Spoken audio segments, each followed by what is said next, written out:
shit. এক কথায় shit, I would rate it mid, কিছু একটা বলা যায়. You will not understand anything mostly.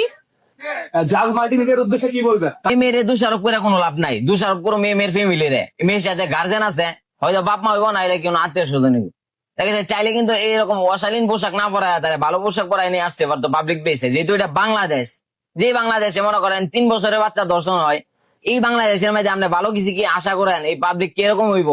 হলুদ সাংবাদিক যেটি আছে বাইঞ্চোদেরা, এটি ভালো করে জানে যে এই মেয়ের ভিডিওটা যদি এমনি করুন যা, তাহলে বালা ভিউ হইব, বালা ডলার আইব। এই মেয়ের কথাবার্তা শুনে মনে হইতেছে যে না শিক্ষিত ফ্যামিলির মেয়ে, কিন্তু শিক্ষিত ফ্যামিলির মেয়ে এই ধরনের পোশাক ঠিক আছে ভাই, এটা ইউরোপ আর আমেরিকা না যে তুমি যেটা আমার যেটা পড়বা, এটা বাংলাদেশ। এখন সবাই দোষারোপ করতেছে যে মেয়ে এরকম পোশাক এলাকা, দায়ী কেটা? দায়ী হচ্ছে মেয়ের ফ্যামিলি। মেয়ে তো আর মনে করেন বয়স কত হইব, 12 বছর বা 13 বছর হইব। এই মেয়ে কি অত কিছু বুঝে? পারলে এই ভিডিওটা শেয়ার করে দেন, ফ্যামিলি সতর্ক থাকা দরকার ছিল, কারণ এটা বাংলাদেশ ভাই। এই ধরনের